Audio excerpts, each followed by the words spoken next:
Do you know that the richest country under the sun is DRC Congo? Yes, you got me right. Democratic Republic of Congo. And on the contrary, do you know that the poorest country, if not amongst the poorest countries under the sun, it is the Democratic Republic of Congo? Let me break it down to so that I understand this irony. DRC has most of the valuable items or minerals on its soil. First, it has gold. Secondly, it has uranium. Thirdly, it has oil.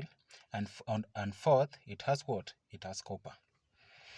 All those items put together and utilized in a proper manner, having a good government policy and this framework on how to manage these resources, it could have been the biggest economy in Africa, if not in the world.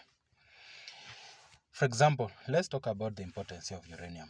Uranium is the most important item in manufacturing of weaponry, for example, making gunpowder, making of these bombs and other explosive items come from uranium. Gold is the most expensive resource in the globe. So if you utilize gold so well, you will be the biggest economy in Africa. Oil. If they utilize oil so well, which they have in their disposals, they could have been somewhere where we cannot even imagine. Kenya could have been just tailing from behind, watching Congo flourish and thriving in their economy. But having all those items and all those minerals in their disposal, they have not utilized even a single item to its exhaustion. For example, they have gold, but they cannot use it because we have M23 and those terrorist gang who are now taking control of those areas that have gold. The areas that have oil, the areas that have copper, and all those areas are not utilized so well, and we have an external force that is taking control over the same.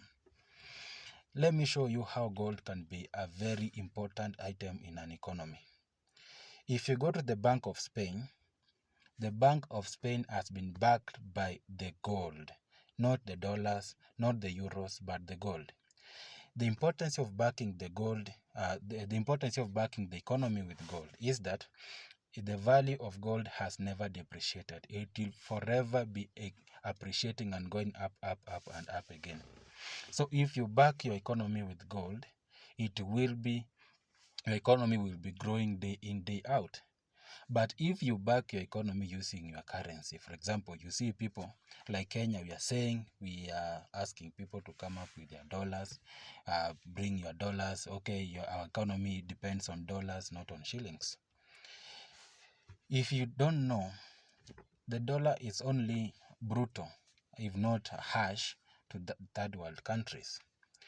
If the dollar was so powerful, China could not have gone where they are right now. Russia could not have developed where it is. If you see, these are enemies of the United States, but they have grown depending on their own currency and their own innovative methods. What will stop Kenya to import some gold, if not utilize all those gold mining centers and gold mining areas so that they can mine much gold and use it to back our economy? I know that's a dream and it never happened, but if we had innovative leaders, they could have decided to say, okay, backing our economy with shilling, it will not be helpful. But if we come up with other innovative methods of backing our economy, we could use like from having the treasury or the CBK, having some areas where we have now they are protected areas. We have most metals like diamonds, gold, and other valuable items which will be used as part of our economy. And if DRC decided, okay, let's mine all our gold, we are not selling it. The government decided, like, we are going to mine all the gold, take it to our disposal, keep it, and then it will be a display of our wealth. I don't know how far that country will be, but since we are the Orient, We are not the Occident, like Edward Said was saying, because Edward Said came up with these two um, parallels, and I said the whites were the Occident and the Africans were the Orient.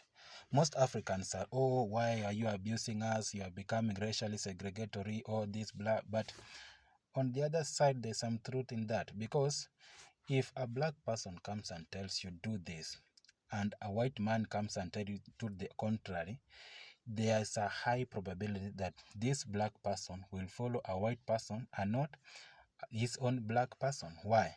Having this colonialistic mindset, and the Orient and the Occident will forever stand, because the Occident believes that they discover themselves, they have their own culture, and they have their religion, and everything that you may think of came from the Occident because they discovered themselves.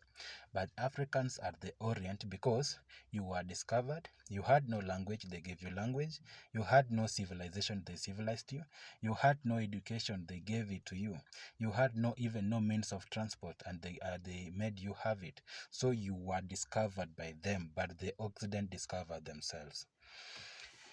I have looked at America trying to give Kenyans some money. I heard yesterday our American Kenyan-led mission in Haiti have been given another 9 billion dollars to do what? To facilitate the movement in Haiti and bringing peace. What is it that Kenya are going to do which America could not do? So you are trying to say that you are more powerful than the United States. You can do something.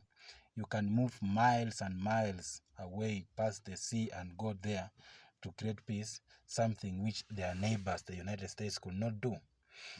I think there is more that we need to discuss, but now let's focus on our economy. There is this leader of Renimo, this Samora Machel, who was the president of Mozambique.